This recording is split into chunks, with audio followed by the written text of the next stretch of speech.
What's up, everyone? Welcome to my corner of the internet. I'm your host, Ryan Kramer, and this is Crossover Commerce, presented by PingPong Payments, the leading global payments provider helping sellers keep more of their hard-earned money.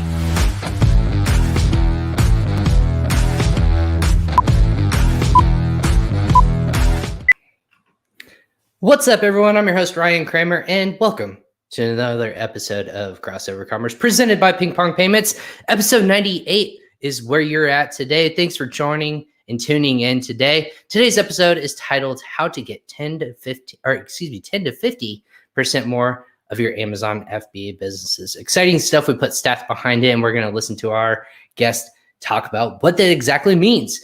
But crossover, a little bit before we jump right into that, Crossover Commerce quickly is presented by PingPong Payments. PingPong transfers more than $150 million a day for e-commerce sellers just like you. We help over 1 million customers now and have processed over 90 billion with a B dollars in cross-border payments. To start saving your money today, go ahead and sign up for a free account below. It's that link in the show notes. Go ahead, if you're watching on social media, click on that link after the show, of course. Don't want to do it now, but after the show, click on that. Go ahead and sign up for a free PingPong account today and start saving money today.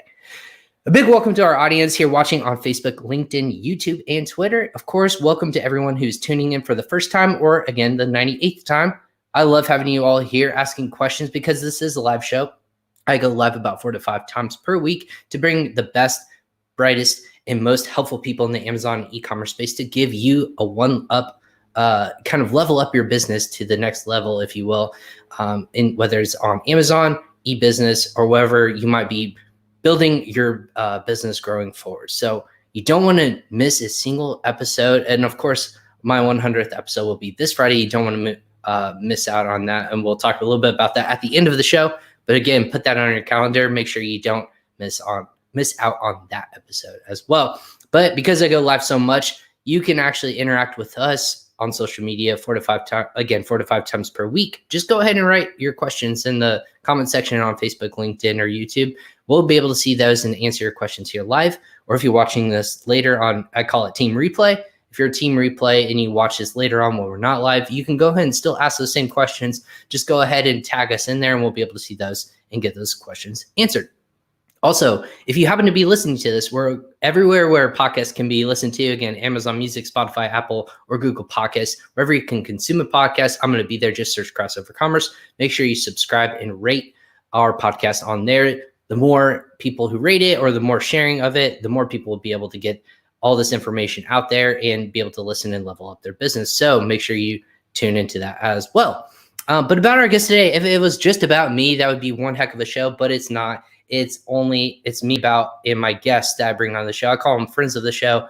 My friend of the show today, his name is Dave Storey. He spent 20 years working for world-class manufacturing businesses in the UK, starting as a product design engineer and finishing as an operations director in charge of an entire factory. And in 2014, he decided to follow his dream to run his own business and ended up becoming an Amazon private label seller.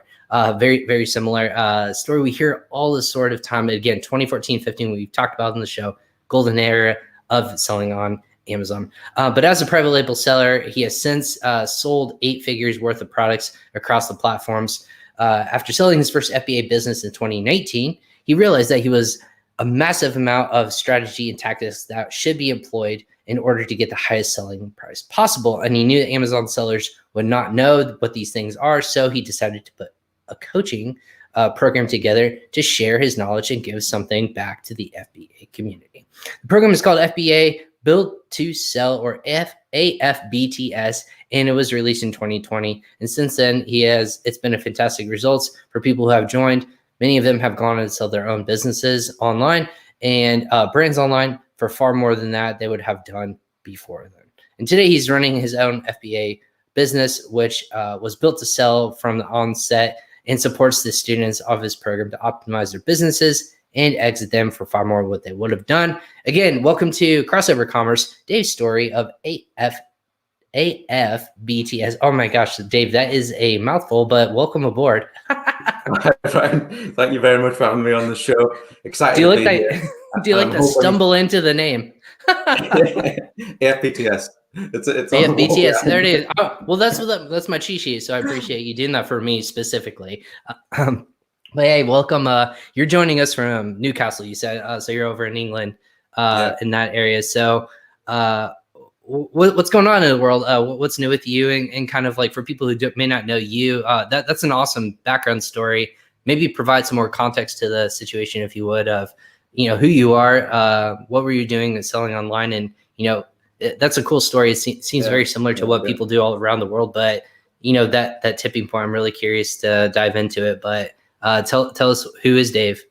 Yeah, so Dave, even at the age of 18, wanted his own business, and had a plan to go into industry and gain some knowledge, and planned to be there for about 10 years, maybe a bit longer, 15.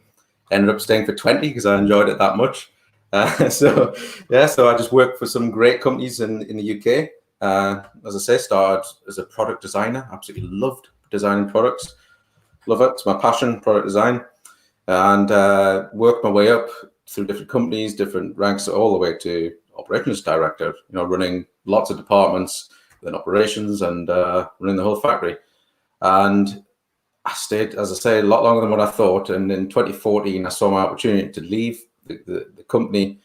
I took a voluntary redundancy and I just walked straight off the cliff, not knowing what I was going to be doing. I had some bit of money behind me. My plan was to start designing some products, some unique products, because that's my passion. And I just happened to bump into my old boss from another company. And he called me down to the office and he said, "Dave, do you want to go into business?" And I said, "We're doing what?" And he said, "Selling on Amazon." I said, "Selling on Amazon? What are you talking about?" I knew nothing about this. And he said, "I'm busy right now." He says, "There's a login and a password. It's called Amazing Selling Machine." He goes, have a look at that. So I got home that night, put it on. I was listening to Matt Clark. It was ASM2, I think it was. And I just got addicted. I knew that was what I was going to do. I couldn't stop watching it.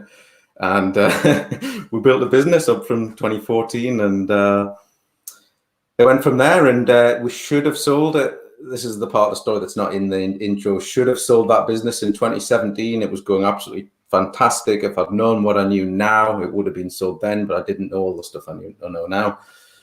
Ended up walking into quite a number of pitfalls, which people are still doing right now, sellers are still doing right now. And at one point, that business went from being valuable multi-million-dollar business to almost unsellable, just because of the state that it was in.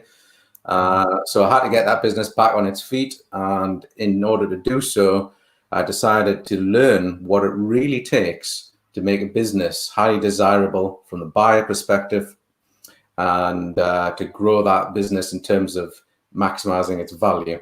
So I spoke to a lot of people, learned as much as I possibly could, but even still, it didn't prepare me for when I actually did sell the business, and lots of learnings in that actual phase then. So I sold that business in 2019. It was a great result.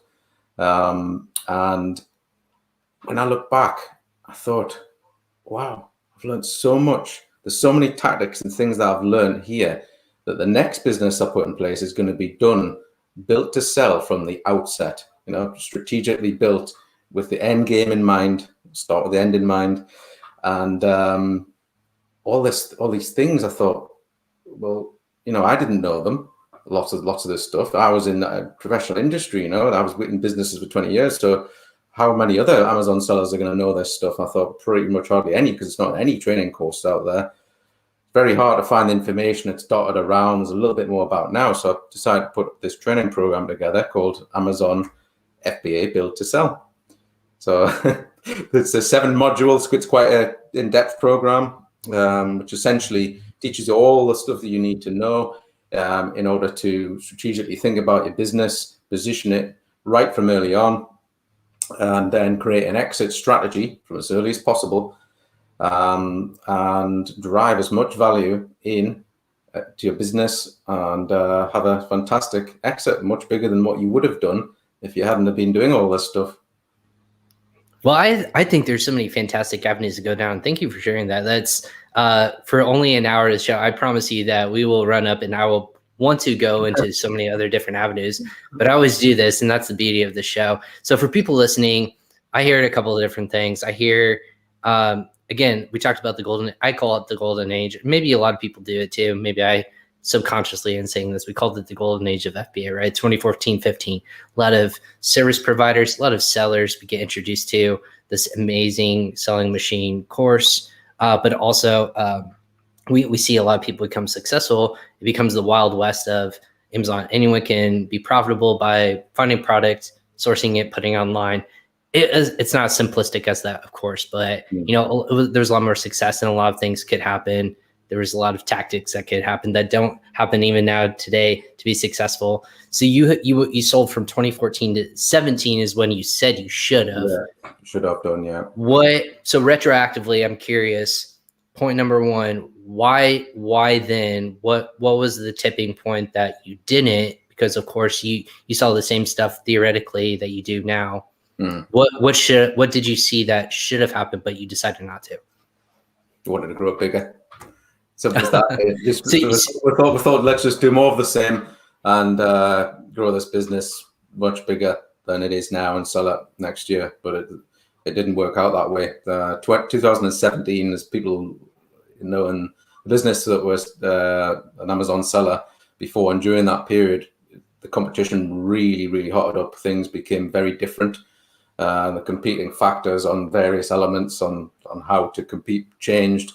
And if you had products, which many of ours were at the time, which were these Me Too products, and you're just competing against a pool which was getting bigger and bigger and bigger. So that was one of the strategies after that, was to really use my background skills from product development and to create differentiated products with strategic advantage over the competition. So that's how I really got back on the feet. Well, yeah, long story short, so more competition. So your sales, I'm assuming, declined in that regards, or people subverted your listing or whatever products you were selling. So you should have sold retroactively. What made you decide, like, at that moment you didn't sell, you wanted to grow bigger? I'm assuming sales went down, but then you got it back up to a point worth, where you were in 2017, or what was that like? All right, I could have done this. What's my game plan now? Once you hit that low of that point of saying, hey, this didn't pan out exactly how I wanted to, what's now my goal and exit strategy? Yeah, that was when, things came crashing down, and we're crying in our corner. We're like, what was I thinking? Like, all things this came crashing down, and I had to, it'd been pretty easy up till then. Things I'd got lazy from all the professional training and background that I had. I hadn't really used much of it, to be honest, because things were just so easy. Those first products were put up in 2014, straight into 2015 were bestsellers, like that. First the US, then the UK, and it was just so easy, and you get brought into lazy habits. So it was time to really go back to basics and think about this from real professional business tactics. So that was the real core element of getting back on the feet, to think about it very differently and strategically. So were you just selling in Amazon in the United States, or were you selling on multiple other platforms as well? No, we've gone on to all of Europe. And you're in Europe as well. So what was like the scale of, like, were you selling 7 figures, 8 figures? What was like the scale that you were talking about in that regards? At the point that when you exited, you were selling roughly 8 figures a year in revenue? No, 7. 7, okay. The 8 figures was how much I've sold in total. Yeah. Gotcha. Okay, so I wanted to clarify. Okay, so that clarification. Were you, this might be a stupid question, were you happy when you exited your brand in business? Yes, I was happy because I'd thought it and planned it. For it took nearly 18 months to get back on the feet. So it wasn't a short time, to get back and to do all the strategic things that need to be done. And so I was ready, and I knew that the lump sum of cash, injection, I wanted to go on to do other things, to compete in another niche, to build it, to sell from the outset and have this products with unique design features and strategic advantage from the outset. Well, so okay, so you exit your business, you have more capital. I'm assuming, like the story goes, you have capital to reinvest, either build another brand or do something different. Yeah. Why not reinvest into another product that you're like, listen, I'm going to do it right from the beginning. I'm going to know my boundaries. I'm going to know where to push it, and then go from there.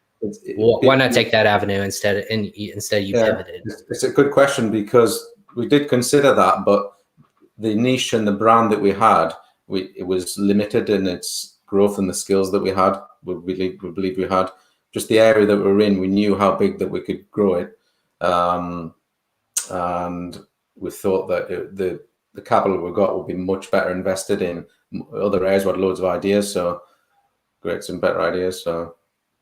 Well, and thus was born AFBTS. So from that regards, it sounded you said us. Is this something that you were working with partners, or is this your brainchild? Where did this kind of like grow from? Because you said exiting your business, you saw a lot of like holes in regards, right? Yeah. We're talking about either avenues where you're not prepared, you don't have your books.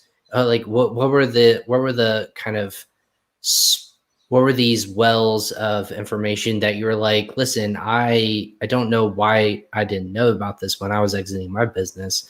Where were you pulling from in this regards to say, like, there's a space out there that people need to learn about, and maybe we can do it. Yeah, I'm going to share a slide to explain. He came prepared, folks. Yeah, he came prepared.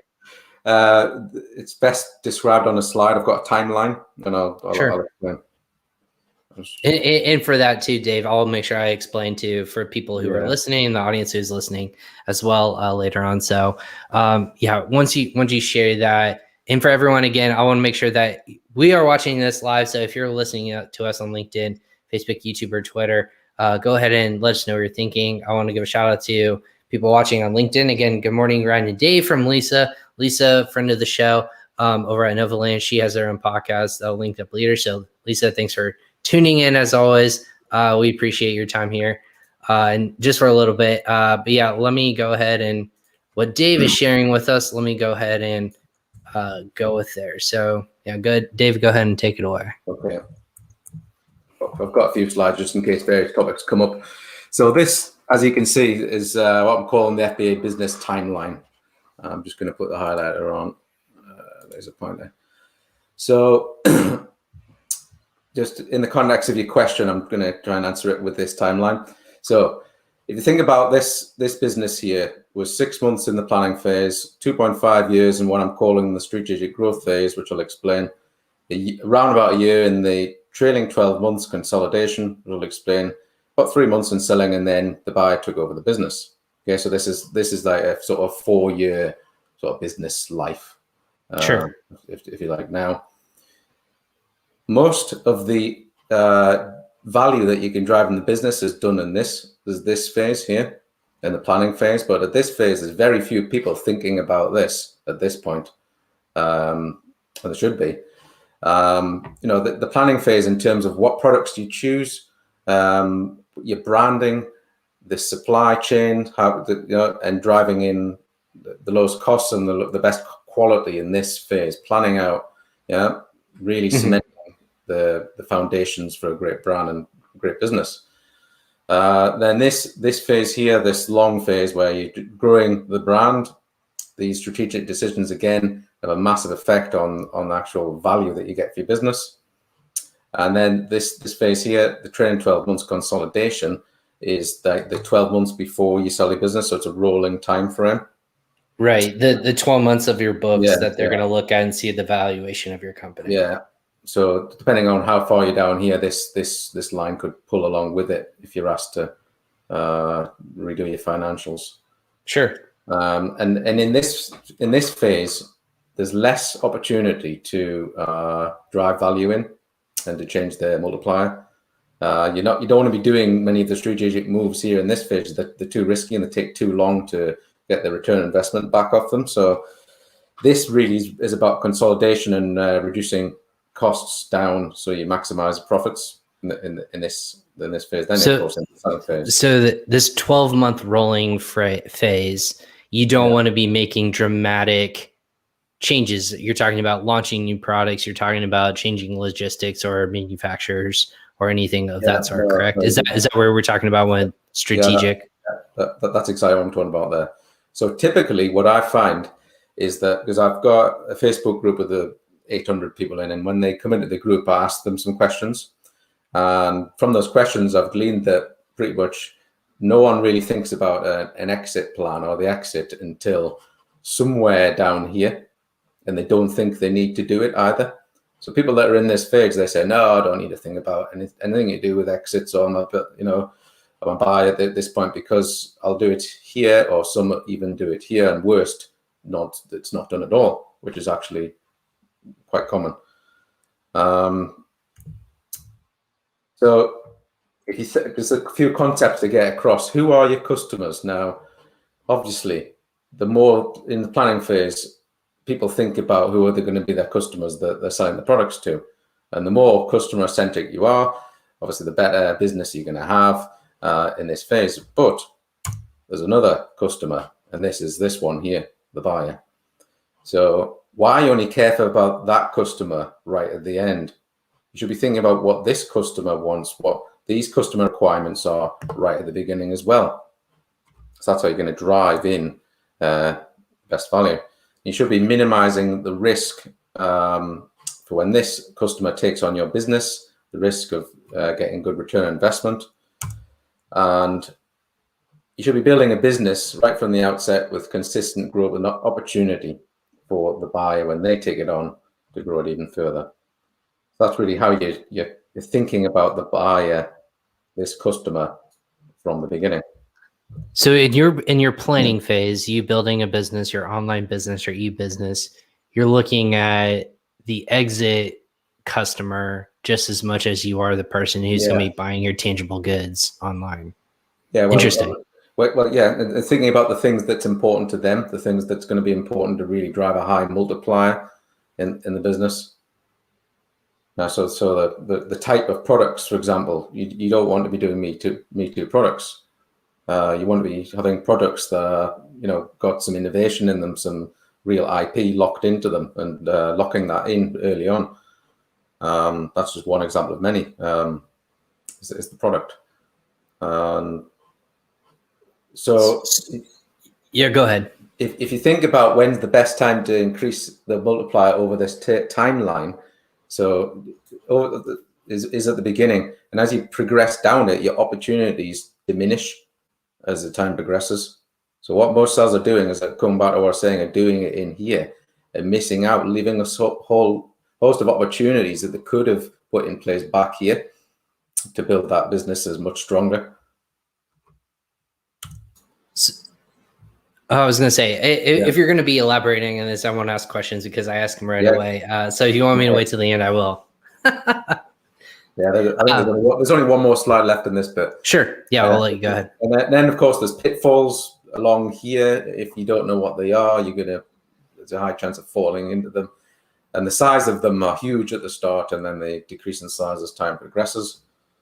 And then once you get to this point, the other opportunity, which is huge as well, especially in the market today, is that can actually make a huge difference on the actual the price you get for your business. So that was the slides, I believe. Yeah. And in summary, now is the time to implement your exit strategy. Not here, not when you're the rolling 12-month time. Yeah. Well, and that's something that I agree with you. I think a lot of people are not actually, they're not thinking about this in the context of I'm going to eventually exit my business. I think a lot of people businesses like, Thrasios, like Elevate Brands, like Purchase, like, Heyday, all those different companies, they shine a light on what's actually possible. These opportunities have been around for a long time. Like you said, you were back in 2017, you could have exited 2019, you did. It just because there's more money being thrown at these kinds of businesses, it becomes to the forefront. What you're saying is that if you're going to be entering an Amazon business with this intent to eventually sell, whether you are a current seller and you're just starting out, or you're going to be doing that here in the near future. Your point is you need to start planning what that's going to look like from their perspective, because the more enticing of a business it is, like you said, Absolutely. diversification, IP, or any sort of like trademark or copyright, revenue, of course. Yeah. All those things kind of build this nice little puzzle and put it together in terms of a more valuable asset instead of just revenue. Is that what I'm hearing? Yeah, that's exactly right. And today, if you think about the courses and a lot of the training that you see today is really focused around what most people are doing, because that's where most of the skills lie. That's what people are teaching other people, which is, sorry to say it, finding more or less very similar products to everyone else. So the Me Too products. So you end up having to compete on marketing, on images and videos and price, which can be very difficult if you're competing against Chinese, of course. And really, why would you want to do that if you, in the planning phase, put more time up front in thinking really about being different? Yeah, thinking about differentiating a brand. Yeah, because if you do it there, you're winning the war before you've even got into battle. So that's what I like. That's the way I like to think about it. Well, here's the ultimate debate that we always have, Dave, in any clubhouse room or any sort of like mastermind group that I've been a part of, especially these last 3 months or 4 months or so, probably the first half of 2021, when you have all this money being raised by these people.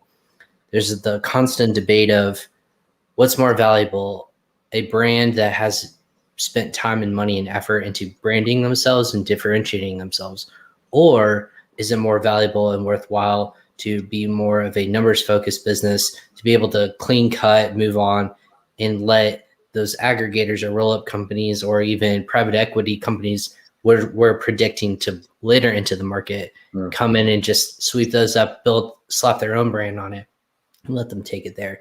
In your expertise, are we looking at one over the other, or do we need to look at a combination of both? So that's a really complex question. You could debate it for a long time, I'm sure. It always is. Again, 4 months of this constant debate. I'm pretty biased, of course, with my sort of background in product development. Of course, you can have a great business doing the other thing, but if that's what you really want to do and be stressed out and compete on that kind of level, and have to do that, if that's what floats your boat, fine, but it's certainly not what floats my boat. And for me, being differentiated and having a brand that has got a meaning that others haven't, and if you're a buyer of a business, that has got more value. It's got more intrinsic IP built into it. That's the way I view it. And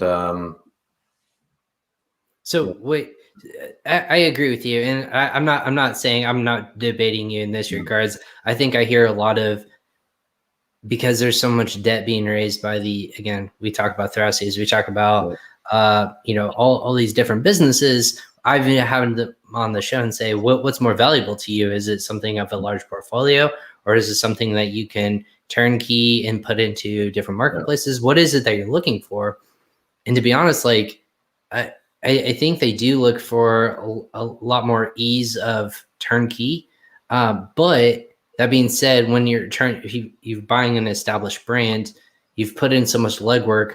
You've made this boat from a tiny, almost like jet ski boat, where you can ebb and flow and move in and out and change directions at a whim. You've grown it to a lot bigger of a yacht or a vessel, or even like a freighter, if you will. We won't call them the Evergreen, because it'll just get stuck in Suez Canal. But that being said, or whatever it was called, if you build something so big that you can't make these decisions quickly, you can't change course of action, whether it's dropping off product selection or changing a logo or changing color. You don't have that capability of doing that. So a lot of people say that if it's a brand and either you are the face of the brand, like Ryan's razors or something like that, my face is the brand of this, it instantly becomes unequitable to sell because of how it's tied to an individual, a name, or an actual brand. So with that being said,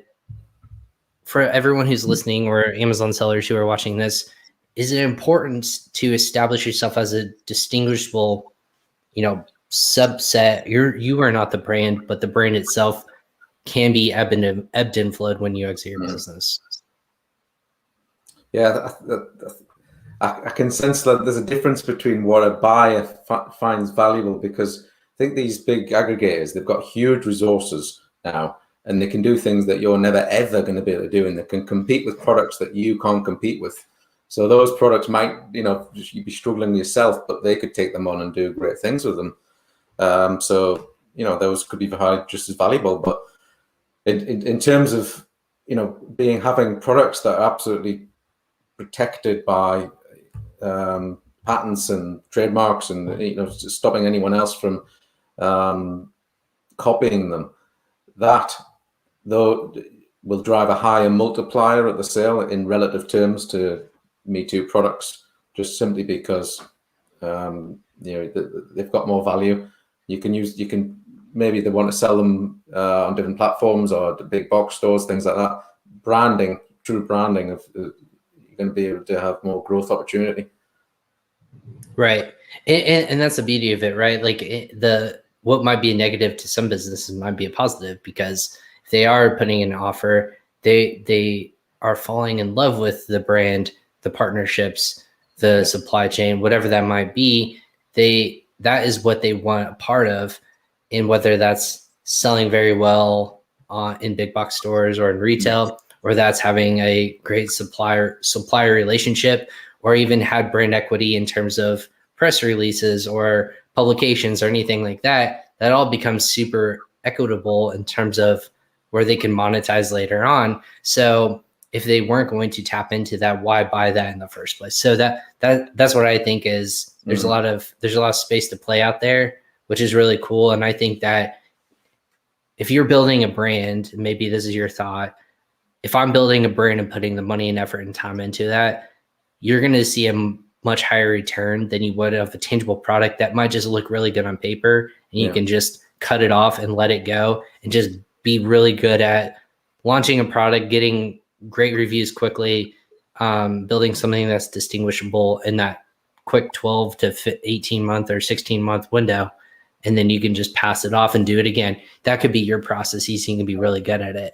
But when brands kind of want to come into the market and they want to take it to the next level, that's where real business and real competition and real elevation and skill takes place. So that's my personal opinion on that. So at AFBTS, you're telling people start from the beginning, think about your end buyer, not just people buying your products, but buying your business. Yeah. What are some tips that we can share with people of what do I need to think about? Like, what are people not thinking about, I should say, so that we can think about it when implementing our business? Yeah, I wouldn't say start from the beginning is nice. Not everyone's going to have that opportunity. Start as early as possible is certainly, what I was trying to say on that timeline. So that is a major one. Start your exit strategy as early as possible. And when I talk about an exit strategy, what I'm actually talking about here is what I teach on the training program, which is getting all the elements that constitute towards the criteria that make a business more valuable to a buyer, and deciding which of those are most important for your business, because each business is different. So you'll have to create a bespoke plan, and the plan, we should focus on what I call sort of the low-hanging fruit elements, the things in the business which you can do that are going to, with the least amount of effort, they're going to provide the most amount of results. Don't try and do everything. It's the old adage, jack of all trades, master of none. So you focus really on what those big things are, knock them off one by one. So it's a proper plan which has real strong focus. So it's reviewed all the time. Every week you review the plan. How are you getting on? Where are you are you on track? Do you need to make adjustments? Proper planning. Going back to my history in industry, lots of people make plans, but not many people actually do planning, right? So Right. the difference is making a plan's just, you do it all on a bit of paper, it looks great, and that's it, you've done your plan. Planning is all about constant reviewing the plan and adjusting it as you go along. And one of the reasons people just drop the plan when they've made it is because they think that, the plan's changed. It keeps changing, there's no point in planning. But that is Exactly. the essence of planning. It changes and you evolve it. You keep your goal the same, which comes on to the second point, which I'll talk about in a second, and you change the strategy how to get there. The second point is having your selling goal in mind. Okay. Great. So this is another thing I find is lacking. So if you want to sell your business for $1 million, you want to sell it for $10 million, the route to get to those 2 points in the time frame that you've got is going to be vastly different. Yeah.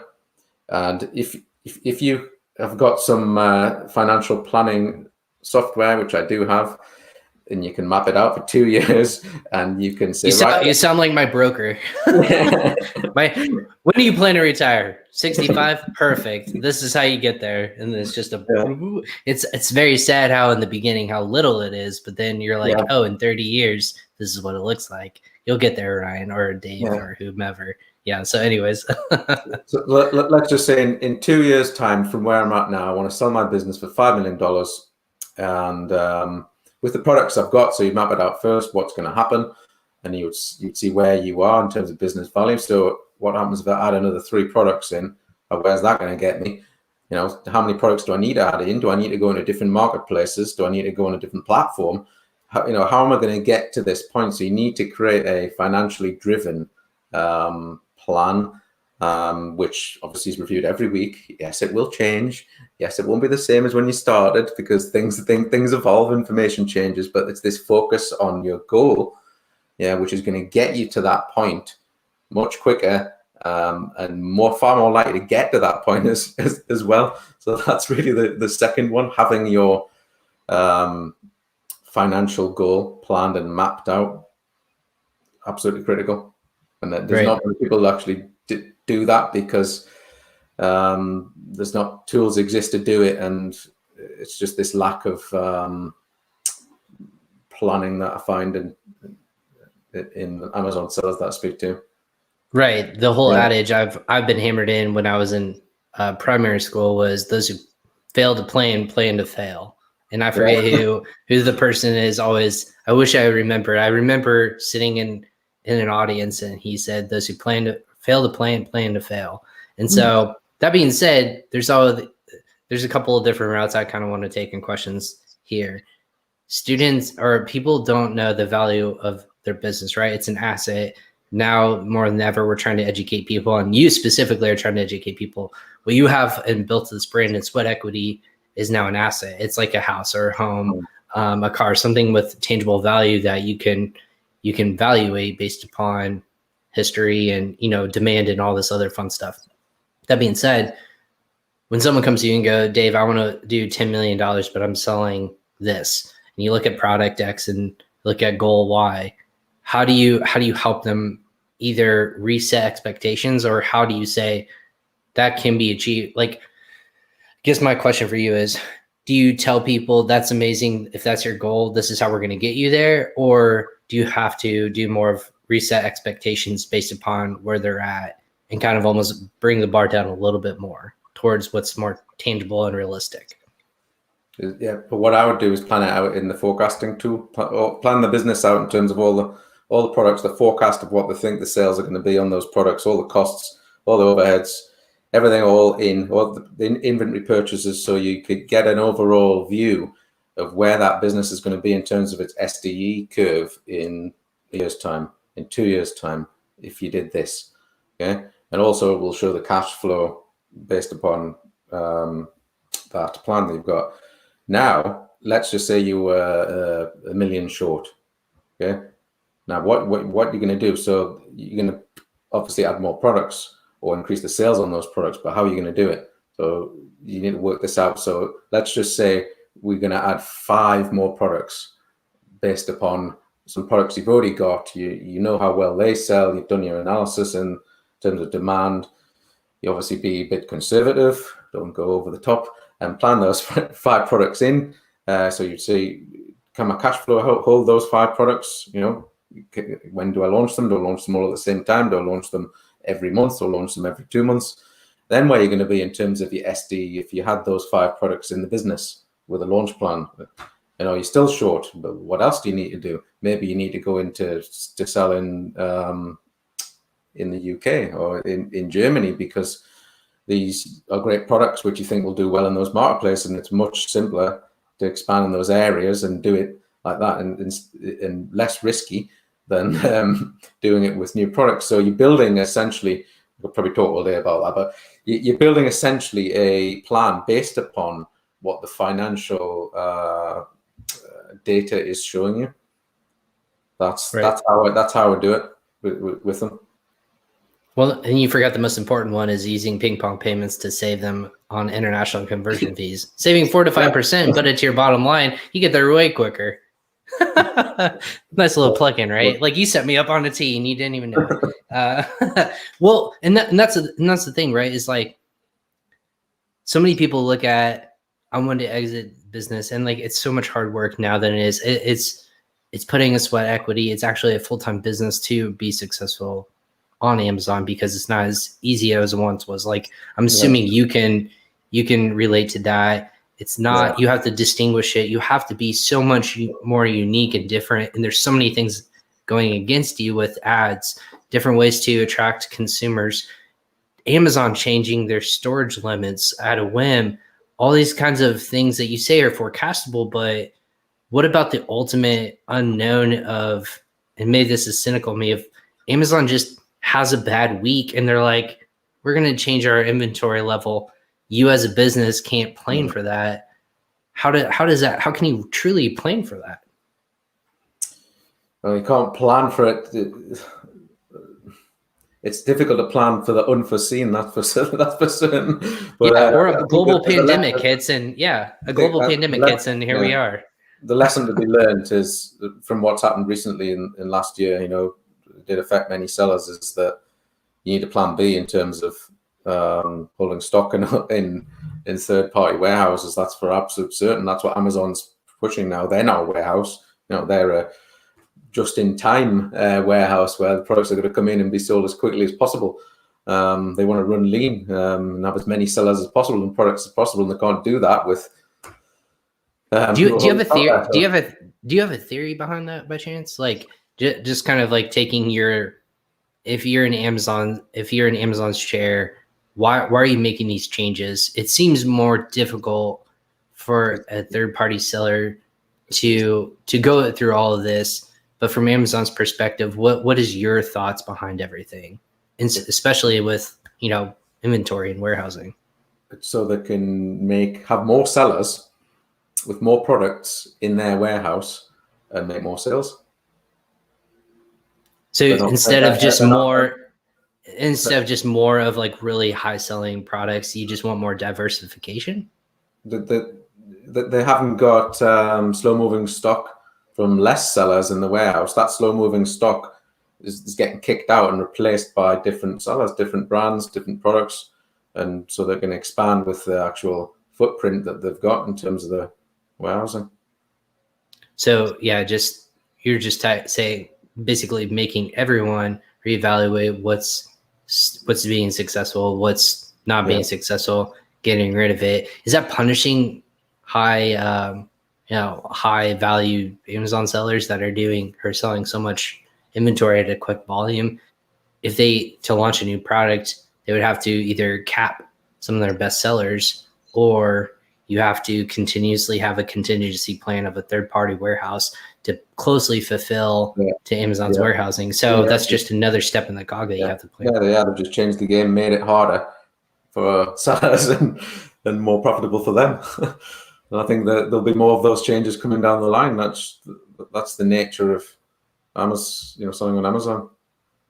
But one way, of course, is to lessen the risk is to diversify into a different sales channel, which I teach out. So, Shopify or Walmart is expanding all the time as well. And by doing that, if you can move percentage of your sales onto another shopping channel, you're not only lowering the risk for you as you're running the business, but also for the buyer when they take on your business, because there's another sales channel which they can then work on to expand to. You've proven that it works. Is there a percentage that you are forecasting should be a good diverse, spread out of your sales on Amazon and then off Amazon?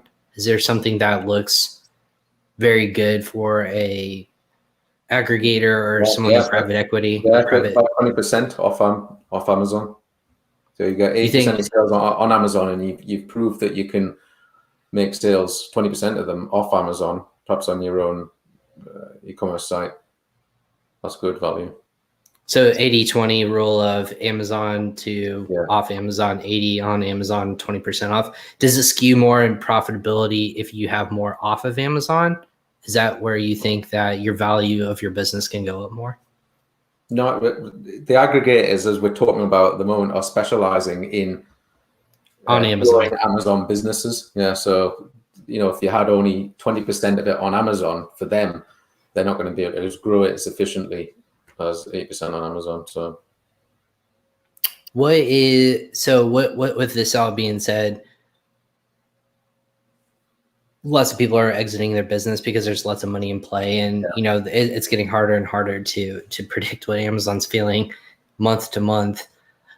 That being said, how many sellers are undervaluing their own businesses just to exit, or just in general, they're not aware that if they hold on for a couple more months, they're selling for a few more months, they might be adding 1 or 1.5 or 2 to their multiple?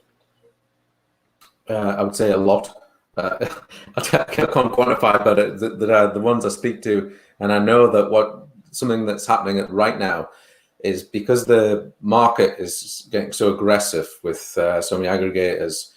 I hear of people getting 5, 6, 7, inquiries, emails. People they're buying Amazon seller lists up and emailing them and being aggressive about trying to get them to sell the business, and they're succeeding to buy a lot of businesses. And many of those Amazon sellers that are selling have got, if you think of the timeline, are on this point where maybe they weren't even thinking about selling. Yeah, maybe they never knew how much their business was actually worth. Yeah, until they spoke to this aggregator and they told them your business is now worth $1 million. Wow. I've heard stories that people that thought the business was worth only the profit of 1 year. Okay, so let's just say you did a yearly profit of $100,000. That's what they thought the business was worth. Aggregator comes along and says, actually, we're going to give you a 3 times multiplier for that business. The business is worth 300,000. They're like, whoa, I'm going to sell the business now. Great. And what's happened there is that the seller's lack of knowledge has kind of got them to sell the business, when if they knew all the things that I teach on the training program, they would take a step back out, work out what their actual exit goal is, and do the things that they need to do in order to drive value into the business before they sell that business. And that can actually make a sort of massive difference. So let's just say, for example, in there, that business, that seller hadn't, I'll pick an example, done enough work on getting the lowest product costs and shipping costs, so the landed cost of the product. Now, that can make a huge difference to the overall price of the business, because that product cost or the landed cost, once it goes down and they're selling, let's say they're selling, I don't know, 1,000 items a month. So the 1,000 items a month over that, let's say $1 saving, that's 1,000 over 12 months, 12,000. And you multiply that by the multiplier 3, so that's $36,000 just by getting better deals with the supplier and in the suppliers. And if they're not skilled in doing that and haven't done that, that's kind of something that the buyer is then just going to go, right, that's the first thing they'll do. They're fantastic in negotiating deals. They've got their own way of driving the shipping costs down. So then they're going to take on that value instead of you as sort of that buyer. And that's what I'm on a mission to change, that sort of thing happening. I want to give this knowledge back into this FBA selling community that have helped me so much, by the way, over the years. And I want to enable them to be able to capitalize on the things that they should be before they sell the business.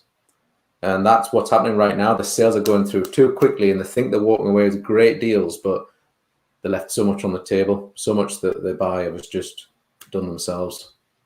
So we've had a bunch of people, as anywhere from brokers to, people from Thrasio, again, Elevate Brands, Fortunate, all these amazing companies that are helping people exit their businesses. Yeah. Do you tell people, you're not negotiating on their behalf, right? You're enlightening people in terms of you're not representing yourself as a lawyer and anyone who's like trying to negotiate contracts. You're just saying, be aware of these kinds of situations. Yeah. What's the Dave Storey? If you don't mind me asking, what's the Dave Storey rule of advice? Do you work directly with these people, or do you work with a broker in this regard? No, I don't work directly with any of them. I work with them in terms of I'll pass, if I have a seller on my training program that's ready to sell the business, not as I said, ready to sell the business, I will advise them on where I think that the best is, could be a broker. Aggregators are best for some type of business, but not all. Brokers are better for other ones. And then there's the bigger ones with the private equity firms. So I'll advise them on the best route to go down. But that's it. I don't work directly with them. But if you think about this now, yes, it's fantastic. The aggregators are helping people to sell the businesses, and they are. Yeah, but think about what they want to actually do. They want to buy that business as quickly as possible. They don't want to say, right, I think you need to do this, this, and this to your business and come back to me in a year's time and it'll be worth so much more. They're not going to do that. So yes, they'll tell them some of the things that I teach on the training program, but the real strategic stuff takes much longer to implement, and they're not going to be telling buyers to go away and come back in a year's time because they might not see them again. So we've heard stories on the show, and I've heard it off camera and off mic of you hear so many businesses that will throw a number at you, like you said, like, hey, it's actually, I'll give you $1 million for this. And people aren't like, oh, that's great. Like, I didn't think that was the case. But what you may not know is if working with a broker or working with an educated person like yourself, and you get 9 offers, or if you not shop around, but if you present your books to all these other sort of businesses out there, because there's so much in play, they'll say, I see value in this differently. Instead of 3 times, I'm going to give you 4x multiple, or I'm going to give you a payout in terms of what you almost renegotiate the payout structure of, if you want to hand in play when you want to leave, if you want to earn out later on a year or two from now and you hit certain markers, you can even earn more in that regards. So even aggregators and brokers are getting more creative, if you will, of how they want to pay it out, but they don't want to put their money. Ultimately, again, everyone for listening on this show, let's make it clear. These people don't want to give you more money than they have to. Like, let's be absolutely 100% clear. This is not a charity that they're just giving away free money. They're not accepting billions of dollars from these private equity, or from these venture capital firms in the form of debt just to give it away for free. No. This is to get it at the lowest possible cost and use the resources to instantly make you equitable. And that being said, you can do those quickly. Dave, you mentioned it before, throwing them and working with supplier chains. Like, hey, if I can get like a bulk discount, or if I work with a great manufacturer who can change out maybe 1 or 2 things, make it, instead of $5 landed cost, it's now $4.50. Instantly, I become more profitable in that regards. Even if I just sold the same amount year over year, I instantly am making 50 cents more per good sold just by doing that. In theory, the other thing would be international expansion. We talked about this, putting it into a different marketplace. That's the number one key I've always heard from aggregators say is, when we look at brands who are doing well in the United States, I instantly want to put that brand in another marketplace, such as Canada, such as Germany, UK, Australia, Japan, even all these different marketplaces with extreme growth potential. they're going Amazon or that's why you see Thrasio and PR releases come out every 2 weeks maybe now, like of millions of dollars in debt equity to raise for Amazon sellers in Japan and China, all these places, because those are places that people are going to start buying more from Amazon. So like you said, you just have to, this is not a game for you to, yes, they're going to be paying a lot more, but it's because they know the actual value and what they can do to look at your baseline and what they can achieve to the next level, is whether it's supply chain, international expansion, so on and so forth. So that being said, you mentioned like money is constantly being thrown more and more and more. I hear all of this and I think this has the makings of a bubble. And I mean bubble, I mean an exit bubble. And I don't want to like scare people away. Is there fear that there's so much money being thrown around that everyone has to retamper expectations and multiples go from all the way up here to that crazy numbers all the way down to boop, back down to like 1.5 to 3 again? I can't predict what's going to happen, but I know there's going to be some kind of bubble burst at some point. I mean, I've heard various people talk that have got a long-term view on this financial view, and predicting that. I've heard recently, I think it was about in a year's time, will be sort of the peak, of FBA buying, the peak in terms of the demand and the multiples that people are getting. And what happens after the peak, how quickly it declines, I don't know. But hopefully it's not like a housing crisis or anything like that. I'm guessing that aggregators are going to start aggregating each other, because that's just what happens. Good, so. Interesting point. You said that, like, and I think that is a fascinating thought. Real quickly before the top of the hour, again, everyone, I have Dave Storey from AFBTS. If you're listening to this, we're talking about how to grow your brain, get 10 to 50% more out of your Amazon FBA business. There's been a lot of talk that with all this raising of money, it's not all going towards like equity in the company, it's going towards debt capital.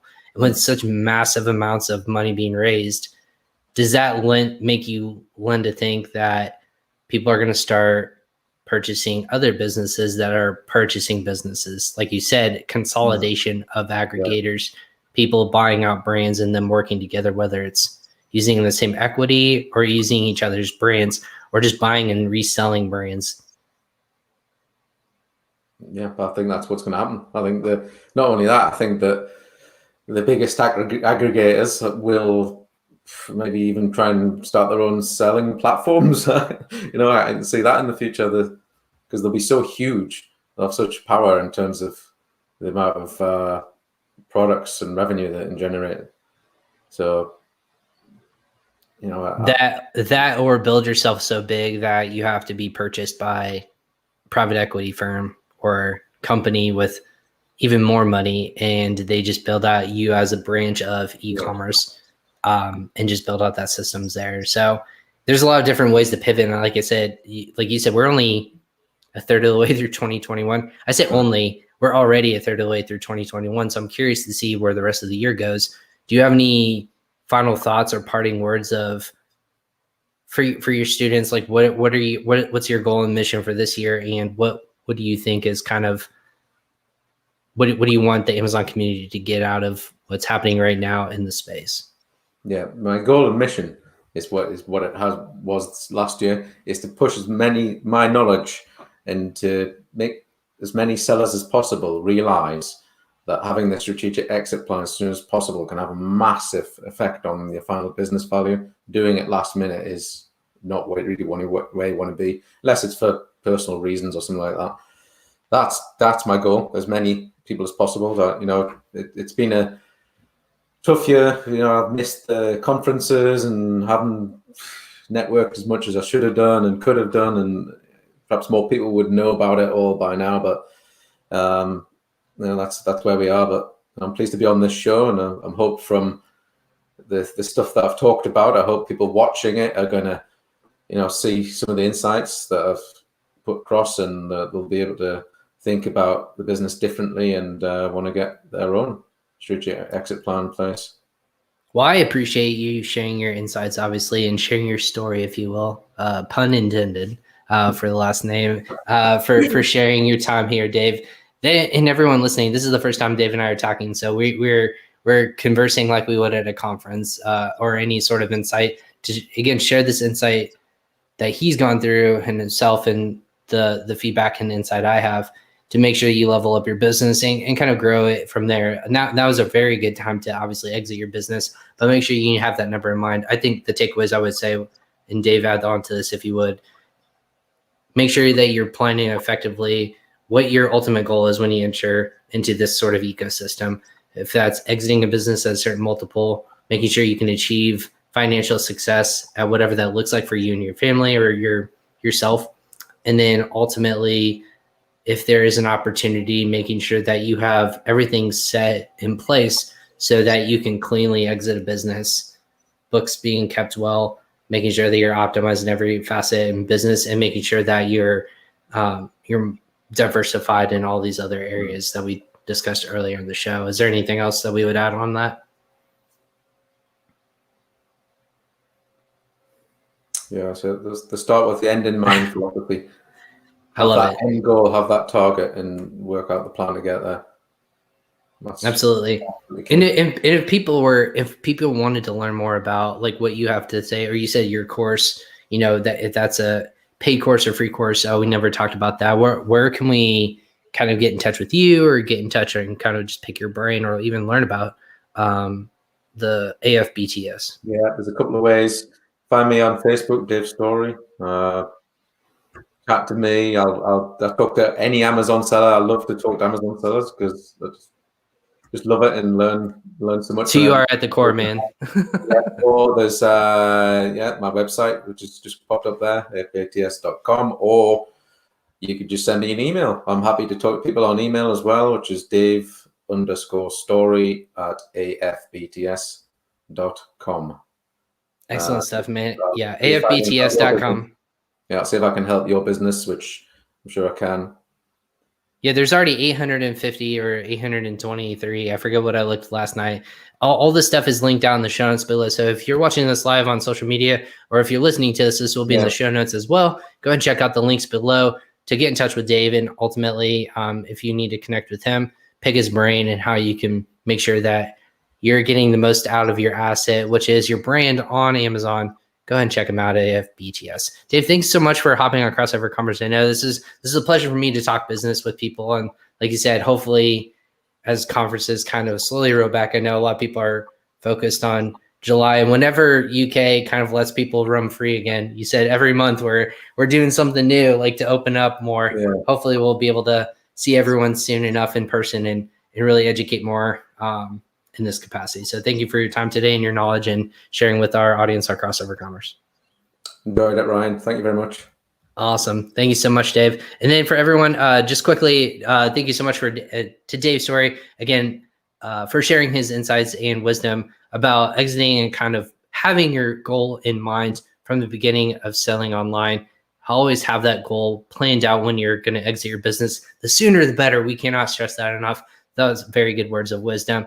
I also wanted to share, again, we talked about this in the beginning of the show, but if you're just tuning in live, I want to also let you guys know that we have another live episode tomorrow with the CEO and president and co-founder of Assembly, Adam Crawshaw, who actually he's going to talk about the future of e-commerce software. I'm curious because he or I should say Assembly owns businesses like Helium 10, and there are all sorts of other acquisitions going on in the space. Curious to hear his thoughts on what the future of e-commerce software is going to look like. So you don't want to miss out on that. That's going to be tomorrow, noon Eastern, here on Crossover Commerce. So tune in and make sure you subscribe to our social media channels. On Friday, not Thursday, Friday, I am really excited about this because, as a lot of people know, this podcast, I should say, started by accident. And I love sharing that story because it all started with my network of people that I love getting to know on social media through different pieces of content creation and us sharing insights back and forth. That's why this podcast was created, because I thought that there's great perspective that could be shared with our audience, both domestically and internationally, all around the world, on the Amazon and e-business space. I call it e-business because it's not just about selling online. It's all those things, localization, logistics, about potentially exiting your business, all of these logos, branding, content creation, whatever that might look like. It's all in one big ecosystem. And it's so beautiful. And I love it's my passion to bring this information to you. I'm excited. It's going to be my 100th live episode, so you don't want to miss that out. I have a really quick teaser trailer, if I might share that with you, of kind of the journey on Amazon, or on this podcast, I should say, that's going to be happening. I have 10 guests that are going to be hopping on with me that are former guests of the show. So just a quick teaser of what's going to be coming up on the 100th episode of Crossover Commerce. Take a look. What's up, everyone? I guess we're live right now because it's blinking at me as live. What's up, everyone? What's up, everyone? Episode 32 of episode 46 of episode 76. Welcome to episode 80 of Crossover Commerce, presented by PingPong Payments. Thank you, everyone, for, again, tuning into Crossover Commerce. This is my show that I go live 4 to 5 times per week. It's a lot of content, but it's my passion to bring you the best and greatest minds in the Amazon and e-commerce space. I only do this for you, the Amazon and e-business community. So my job is really easy in that regards. So that's a little teaser what you're going to see. It's funny to see myself evolve over time. I gained facial hair. There's so much stuff that was happening to us in the world around that time. That happened back in September. Here we are at the end of April. We're already in 100 episodes. So I'm super excited to be bringing my friends of the show back on to talk again, tips and things that they've seen at the beginning of 2021 and what we expect to see later on this year. It's funny to see the evolution, but I hope that's been a fun ride for people as well. And insight has been valuable for you who are listening to the show. Again, I'm Ron Kramer, the host of the show Crossover Commerce. So go ahead and follow me on social media to make sure you're notified of when there's going to be new content coming out on Crossover Commerce 4 to 5 times per week. That's a ton of content that we're bringing you here. So you don't want to miss out any episode there on out. So again, that's the season finale of season 2. It's going to be 100 episodes, nice tiny bow, but then we're back at it with lots of new guests going to be coming up in the Amazon e-commerce space. Again, thank you so much to Dave from oh my gosh, I'm going to butcher it again. This is what I do, Dave. I know you're in the background, but AFBTS. Oh, yes, I got it right. All right, FBTS. Every time, man. But anyways, thank you so much for hopping on as a guest today on Crossover Commerce. Take care, everyone. We'll catch you tomorrow on another episode of Crossover Commerce.